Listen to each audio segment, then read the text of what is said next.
We pursue the truth and we will not tolerate wrongdoing. Yes. So if you were not lying then, somebody lied to you. Who was it? I don't know. That is what the police are investigating and we're helping them with. But you acknowledge that you were misled. Clearly. Can I take you back to 2003? Are you aware that in March of that year, Rebecca Brooks gave evidence to this committee admitting paying police? I am now aware of that. I was not aware at the time. I'm also aware that she amended that considerably very quickly afterwards. I think she amended it 7 or 8 years afterwards. But did you or anyone else? Sorry. Did you or anyone else at your organisation investigate this at the time? No. Can you explain why? I didn't know of it. I'm sorry. If I can just say something,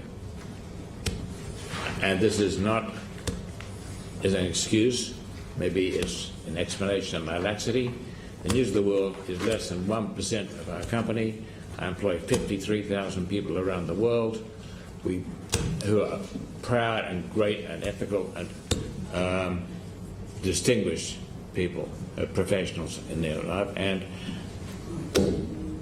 perhaps I'm spread watching and appointing people whom I trust to run those divisions. Mr. Murdoch, I do accept that you have many distinguished people who work for your company. You are ultimately responsible for the corporate governance of News Corp. So what I'm trying to establish is who knew about wrongdoing and what was involved at the time. So if I can take you forward to 2006, when Clive Goodman was arrested and subsequently convicted of intercepting voicemails, were you made aware of that? I think so. I was certainly made aware of when they were convicted.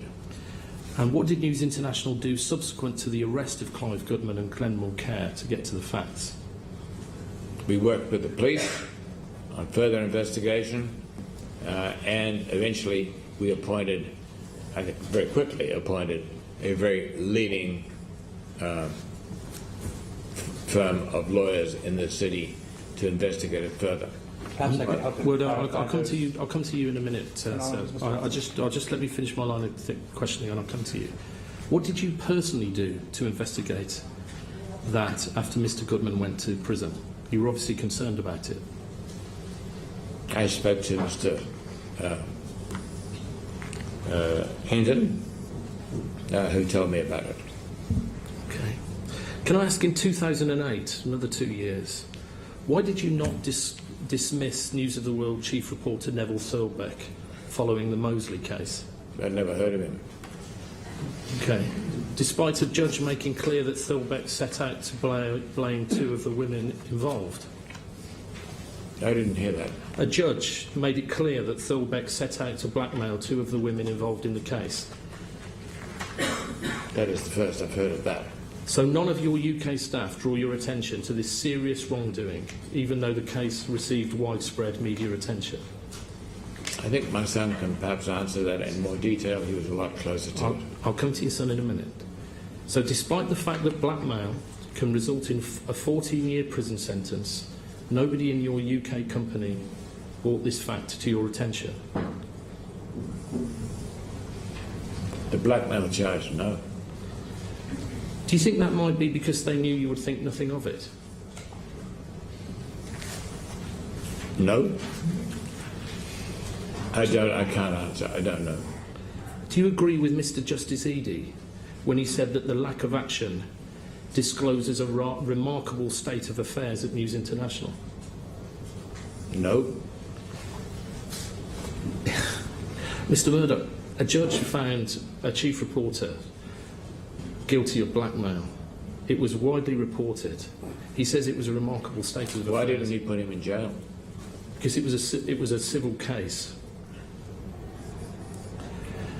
Were you aware that News International commissioned an investigation into News International emails by Harbottle and Lewis?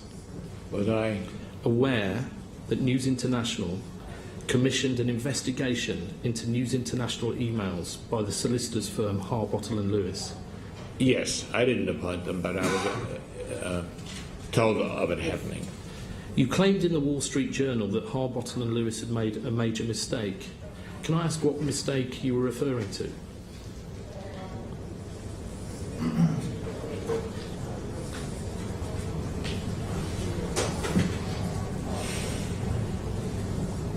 I think maybe that's a question again for James, but there was certainly,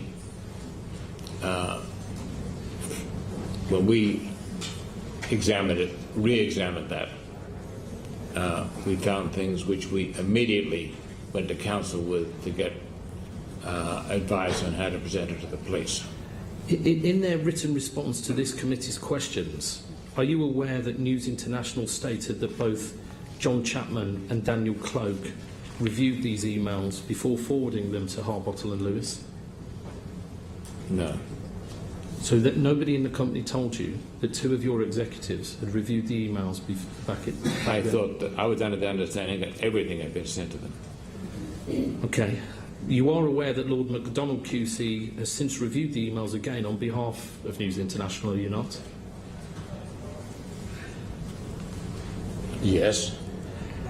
You're aware that he stated he found evidence And of... he's reported to the whole board of He did. News Corporation. And you're aware that he stated to the board that he found evidence of indirect hacking, breaches of national security, and evidence of serious crime in the Harbottle and Lewis file? Oh, he did indeed. Mr. Watson, please, I can address these in some detail if you would allow me. I will come to you, Mr. Murdoch, but it's your father who's responsible for corporate governance. I'd like to ask what he knew, but I will come back to you. Who was aware of Harbottle and Lewis findings at News International?